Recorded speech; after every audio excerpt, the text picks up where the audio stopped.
Hola, ¿cómo andan? Gracias por seguirme en este canal. Hoy tengo otro invitado muy bueno, un invitado de lujo, es un doctor. Finalmente pude acceder a un doctor en este programa porque realmente cuanto más escucho el coronavirus, más me doy cuenta lo difícil es de entender el virus. ¿Y quién mejor que un doctor? ¿Y quién mejor que el doctor Alain Teus, directamente de Filadelfia, Chaco, para explicarnos un poco más acerca de cómo funciona el virus y cómo podemos hacerle frente a este virus? Porque parece acá en Estados Unidos, por ejemplo, es tan difícil contener el virus. Los casos de infecciones van hacia arriba, gente se sigue muriendo. Hay un gran debate si hay que abrir o no los negocios, si tenemos que volver o no a la normalidad. Y todo eso queremos hablar hoy en este día con el doctor Teves. Así que, hola doctor, ¿cómo andas? ¿Cómo andás, Daniel? Un placer estar en tu programa. No hay problema, doctor. Te conozco ya hace muchos años. Me acuerdo que siempre les gusta comer a ustedes los Teves, la carne bien roja. ¿Eso sigue siendo el caso? Sí, sigue siendo el caso. Una tradición que no se rompe fácilmente. Ok. No, de hecho, igual muy rica esa carne que muchas veces compartimos. Y bueno, doctor, quiero hablar un poco del tema en Filadelfia. Tuvieron casi cero casos ahí. ¿Me puedes comentar un poco de eso? Sí, yo estoy en la región del Chaco. Para los que no saben, es una zona bastante inhóspita como región. Eh, Hablan de anteriormente de 0,2 habitantes por kilómetro cuadrado. Eso ya cambió un poco más.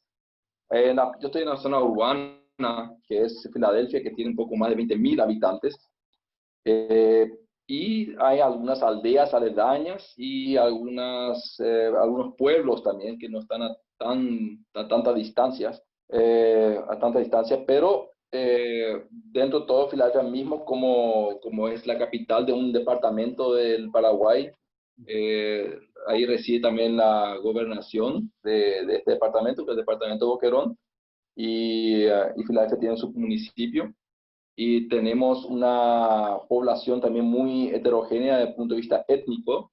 Tenemos varias poblaciones indígenas y algunos germanos parlantes que son los menonitas de acá y por supuesto también los hispanos parlantes, estamos acá entre los paraguayos propiamente dicho y algunos brasileros, ¿verdad? Y ahora también inclusive estamos recibiendo también uruguayos y argentinos, ¿verdad? Con respecto a la- al coronavirus, nosotros aquí mismo estamos a 500 kilómetros de la capital, por lo tanto, estamos ciertamente protegidos por esa distancia, Ujú. aunque hay mucho transporte, tanto de materia prima, por decirlo así. Acá hay un poco de agricultura y mucha ganadería y lácteos, ¿verdad? Ujú. Y hay un crecimiento, un auge en Filadelfia pasó prácticamente de 2010, que teníamos cerca de 11.000, según los registros que tenían entonces, a más de 20.000 ahora, imagínense en 10 años. Entonces, es una población que está en crecimiento y por lo tanto hay más flujo, pero aún así la distancia permite que ese flujo no sea tan masivo de la capital, donde sabemos que el departamento central es donde hay también, digamos, mayor cantidad de casos de coronavirus, ¿verdad? Ujú. Eh, yo he tenido, como te había contado previo al inicio del programa, que tuve el caso de una sola paciente que vino, eh, con que a que hicimos el test y ya vino asintomática, vino de extranjero Ujú. y bueno, prácticamente no contamos. Creo que otro caso hubo en la ciudad aledaña, que es Nova Plata, tuvo un caso también. Y Ujú. creo que son los únicos registrados y los dos fueron de extranjero, los dos mantuvieron la cuarentena y hicimos controles y nada, hasta ahora todos los casos que hemos hecho desde entonces, que habrán sido un poco más de 15 casos respiratorios que hicimos los test, salieron negativos, ¿verdad? No tenemos por eso mucha experiencia desde ese punto de vista, igual que el resto de la población en el Paraguay, en ese shutdown que hubo cuando vieron los primeros casos, nosotros también nos preparamos con información de todas partes y también con preparar el flujograma, por lo cual el paciente ingresaría al Hospital Filadelfia, los respiratorios, preparar con insumos, ¿verdad? Con todos los tapabocas, los gorros, los mamelucos, etcétera, etcétera. También con los medicamentos, nos informaba de todos los medicamentos que se podían usar. Algunos de esos medicamentos que en ese entonces se pregonaba, también ya se sacaron otra vez. Vos tenés que saber que toda la población, toda la comunidad científica está aprendiendo también de este virus, que es una mutación nueva, ¿verdad? El coronavirus ya existió siempre, pero la mutación esta que es tan contagiosa es nueva, ¿no? Entonces, todo el mundo, toda la comunidad científica aprende y esa información la recibíamos nosotros prácticamente en tiempo real, ¿verdad? Porque estamos todos conectados. Y también esa información cuando se demuestra que, ¿verdad? Que tal vez eh, no sea tan maravilloso como inicialmente a veces pintaba, también esos cambios también tuvimos que hacer nosotros, ¿verdad? Así que, y seguimos aprendiendo, aunque ahora creo que se tienen bastante datos ya como para manejar un poquito de que no hay ningún medicamento que sea la panacea ahora mismo, ¿verdad?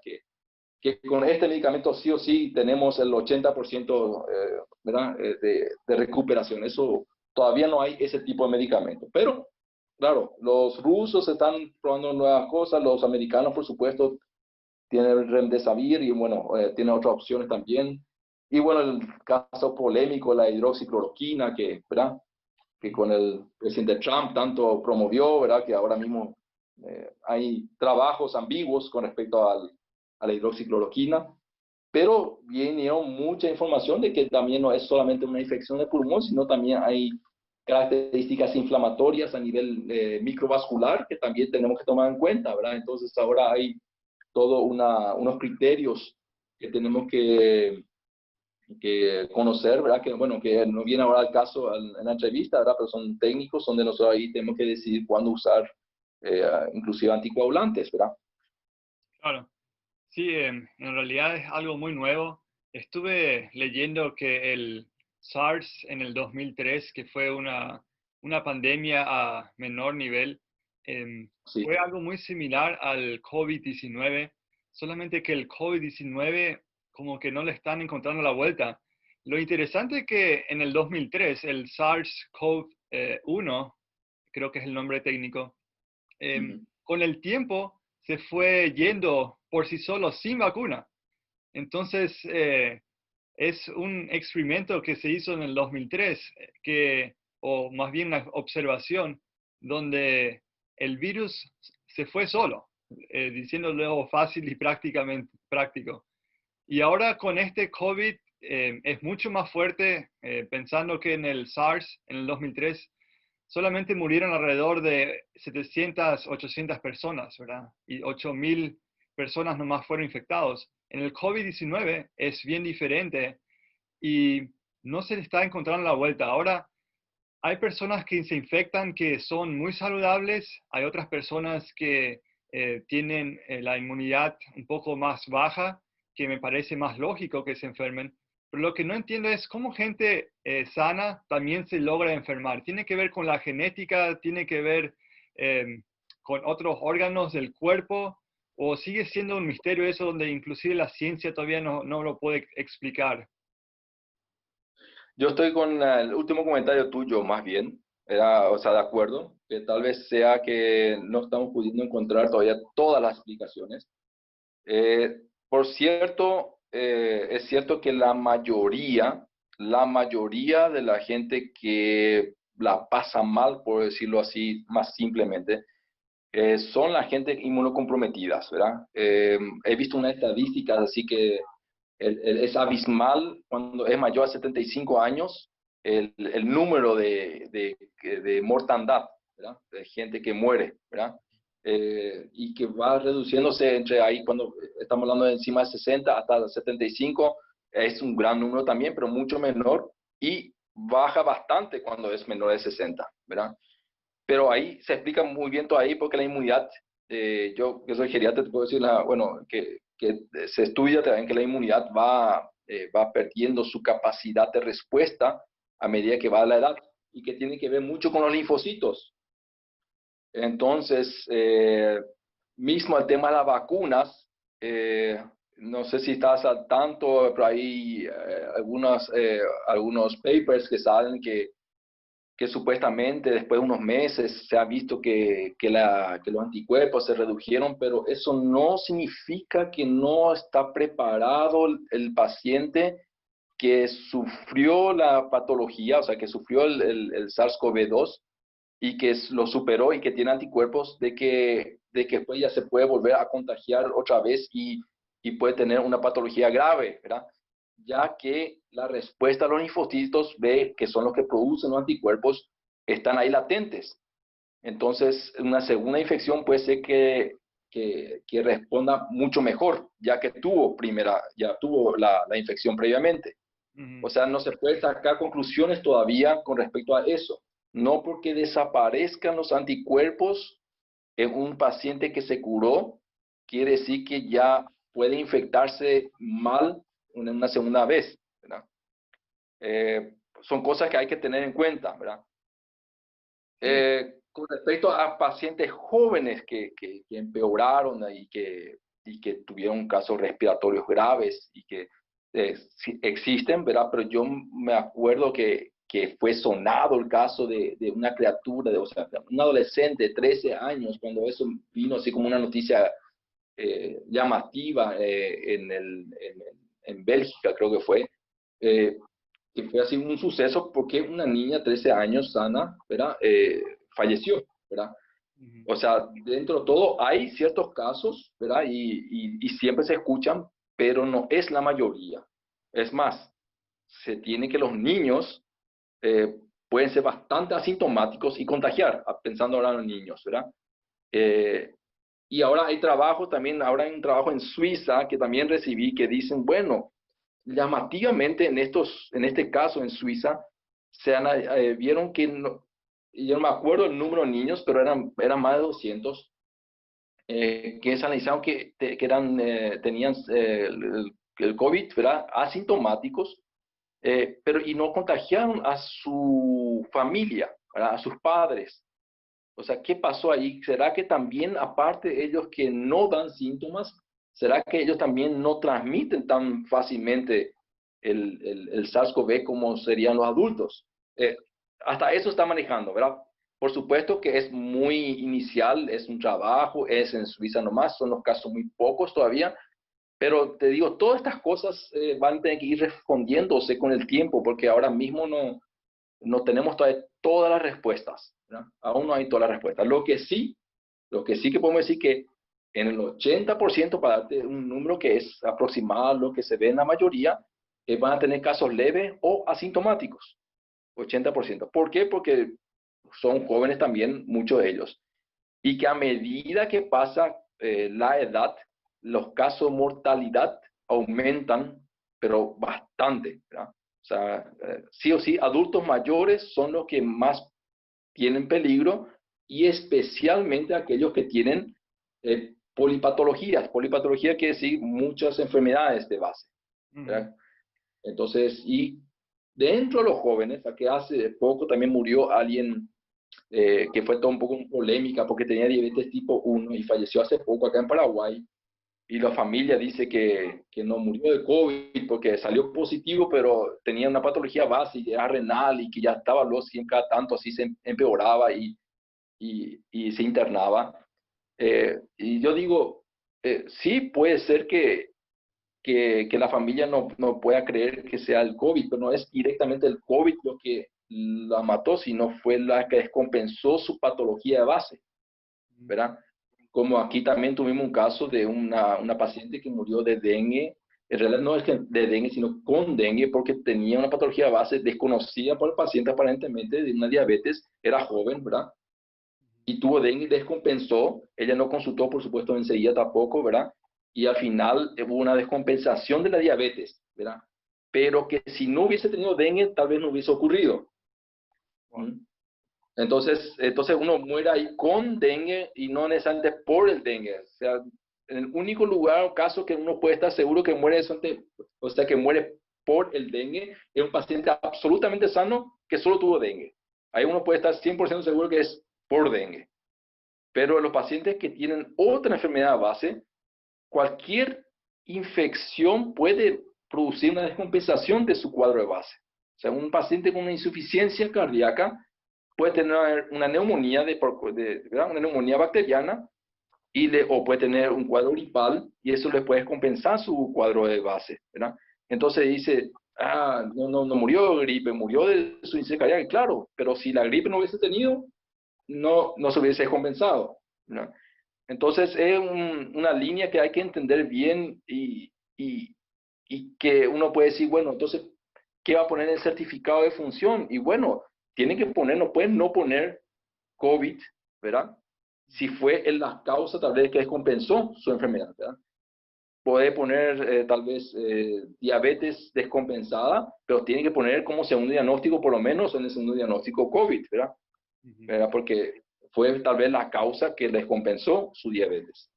Va a darte un ejemplo más cómo se tiene que manejar la medicina y los diagnósticos, ¿verdad? Y ahí entonces están todos los detractores detrás de gente que dice, no, que es una gripecita nomás. Sí, es una gripecita, pero en la mayoría de los casos, gracias a Dios, es una gripecita que va a pasar en forma leve, pero que en casos muy particulares le puedes compensar como cualquier otro virus también le puedes compensar, ¿verdad?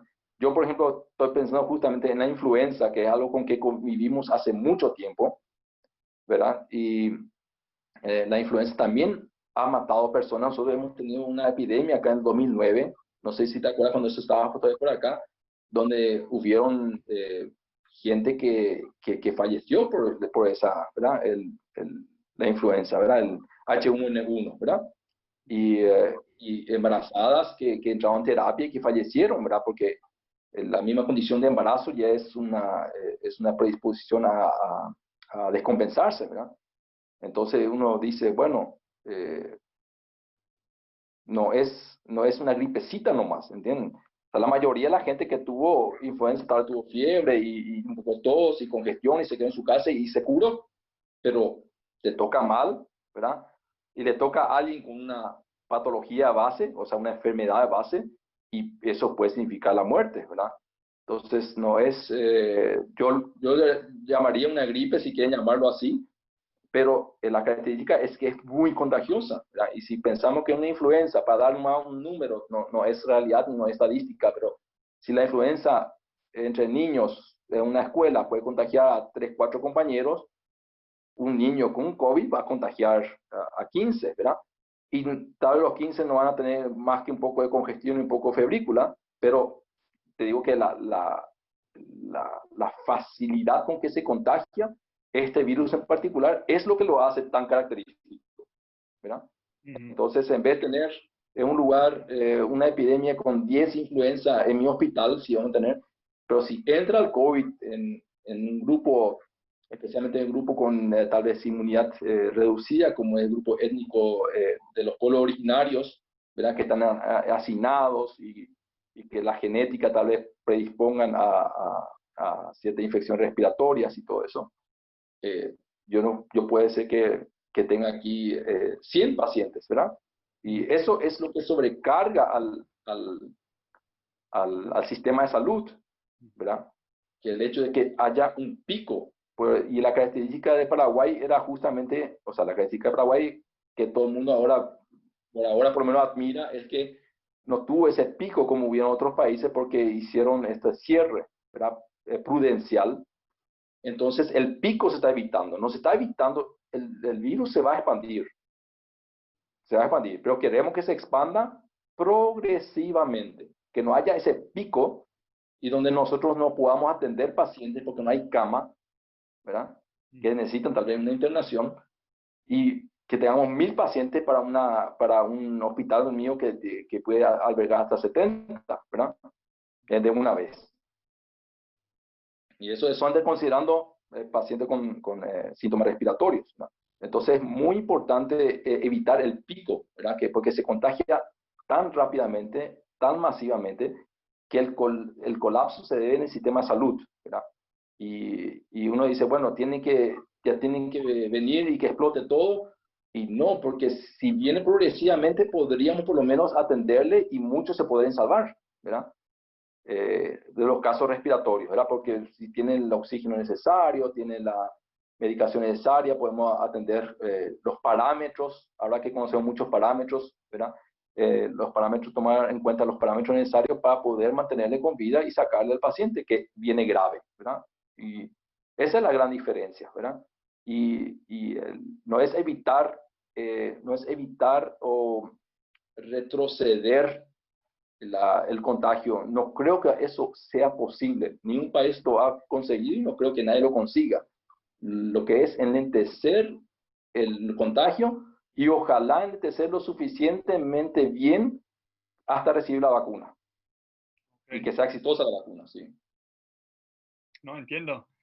Y cuando hablas de gripe, influencia versus coronavirus o el COVID-19, estuve leyendo que la propia influencia o la gripe también tienen casos asintomáticos muy altos, como de 3/4 de los casos, 75%, 80%, muy similar al COVID-19. Significa que una persona que tiene influencia o gripe también puede ser asintomática y contagiar a otros, pero lo que estoy escuchando a niveles mucho menores que el COVID-19. ¿Es el caso de eso? Así es. La característica de COVID, del SARS-CoV-2, es justamente el hecho del contagio. Es Mm, extremadamente contagioso. O sea, muy fácilmente, se contagia más fácilmente a alguien del SARS-CoV-2 que de la influenza, ¿verdad?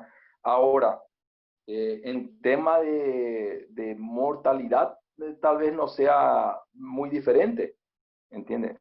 Ahora, ¿por qué hay mucho más? Porque hay mucho más que se contagian. Por eso hay mucho más mortalidad mm, por SARS-CoV-2 que por influenza. Además, otra cosa, influenza nosotros tenemos ya hace mucho tiempo. Muchos de nosotros ya estamos con anticuerpos.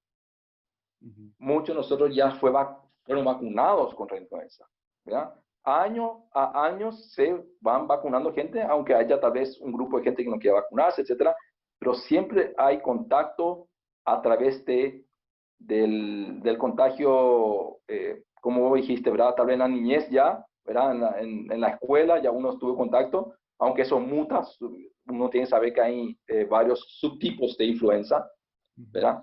Pero es cierta respuesta inmunitaria puede haber ya que estamos en convivencia con este virus hace mucho tiempo. Y eso es lo que va a pasar también con este SARS-CoV-2, ¿verdad? Eh, de aquí a 10 años, eh, tal vez lo tratemos igual que la influenza, hoy le tratamos, ¿verdad? Hoy en día nadie tiene mucho miedo a la influenza, ¿verdad?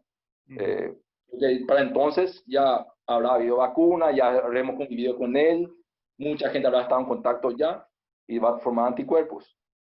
Eh, la influenza, el virus de influenza, tiene varios subtipos y también muta. Esa es lo bueno de SARS-CoV-2, que aparentemente no tiene grandes cambios mutacionales, por lo menos hasta ahora no se ha visto. Entonces, una vacuna puede ser mucho más efectiva si no es que hay que cambiar cada año, ¿verdad? Porque muta, ¿verdad? Y ojalá no mute, ¿verdad? El SARS-CoV-2 a varios subtipos, ¿verdad?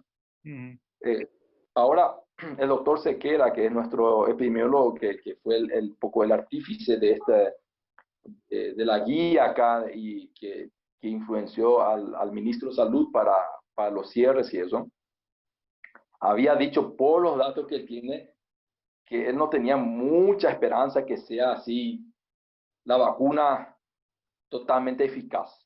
Ojalá se equivoque, ¿verdad? Pero era su opinión nomás. Yo no sé cómo epidemiólogo, él ha de tener algunos datos que yo no, que aún todavía no lo tengo, ¿verdad? Pero ojalá se equivoque, ¿verdad? Yo espero que esa característica de que no mute tanto ayude que haya un solo tipo de vacuna y que podamos vacunar rápidamente a los más vulnerables primero, ¿verdad?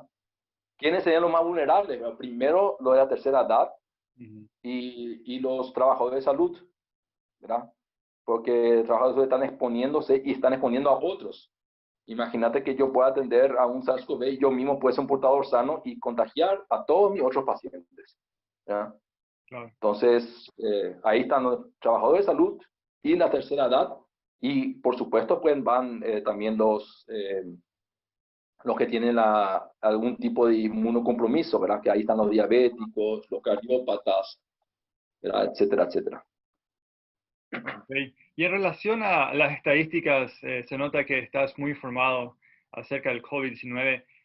Mi impresión es que, por lo menos acá en Estados Unidos, las estadísticas, los números de personas infectadas, está muy por debajo de la realidad, porque las personas que se van a hacer el test, el COVID-19, son las que salen en las estadísticas, que dieron positivo o negativo.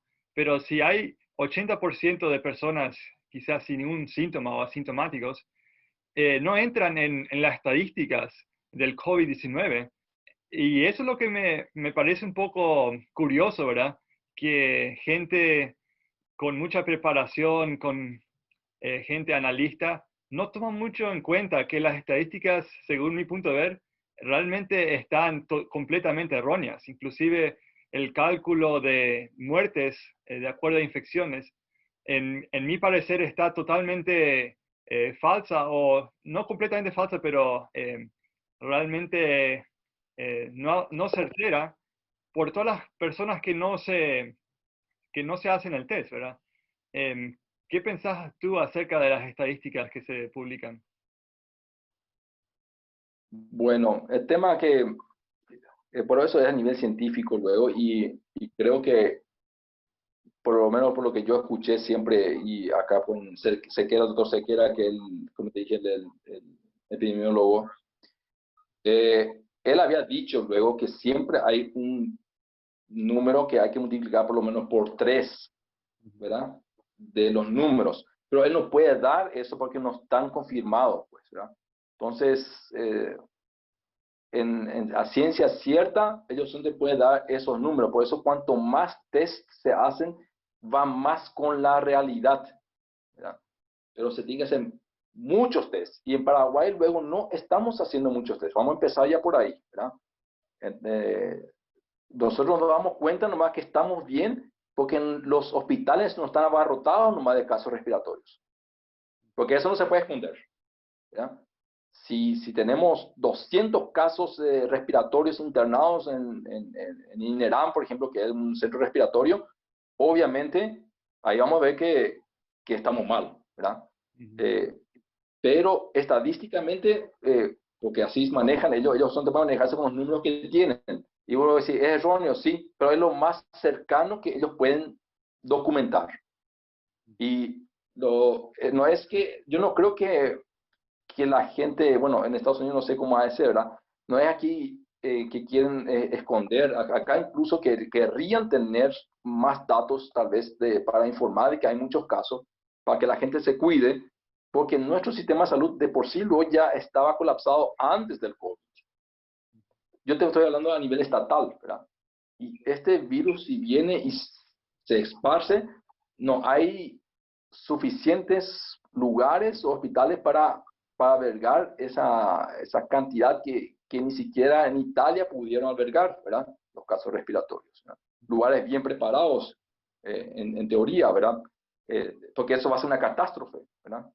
Y entonces yo creo que tratando de no entrar en polémica, la estadística tiene que basarse en números, no pueden, pero nunca yo percibí de acá, de nuestro epidemiólogo, que quiso ocultar. Él incluso lo dijo, mira, estos son lo que tenemos, pero esto por lo menos hay que multiplicar por 3, Ok, por 3. y esto me parece más Eh, lógico, ¿verdad?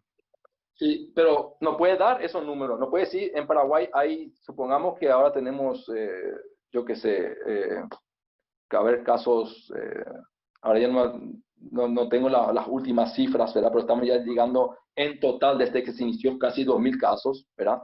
Eso es progresivo, ¿verdad? Y hay que ver los casos activos y decir, bueno, estos casos activos, y uno puede mentalmente multiplicar por 3 y ese es el mínimo, ¿verdad? Ni siquiera podemos decir que es que ese número tal vez sea más, ¿verdad? Pero ese es el mínimo con lo cual hay que contar, ¿verdad? Y, pero aún así, aunque se multiplica por 3, en Paraguay estamos todavía, en ese sentido, con una curva bastante aplanada todavía. No sé si usted maneja el tema de las curvas, ¿verdad? Estamos hablando de que no queremos un pico, ¿verdad? Si no queremos aplanar la curva, no queremos en un diagrama, no queremos que vaya hacia arriba con un pico, sino que vaya en una meseta, llamamos, ¿verdad? Que vaya en una meseta hasta que venga la vacuna, ¿verdad? Hasta que llegue la vacuna. Y esa meseta es la que queremos mantener, que esa meseta sea lo más horizontal posible, ¿verdad? No vaya hacia la verticalidad, porque eso sí va a hacer colapsar nuestro sistema de salud, ¿verdad?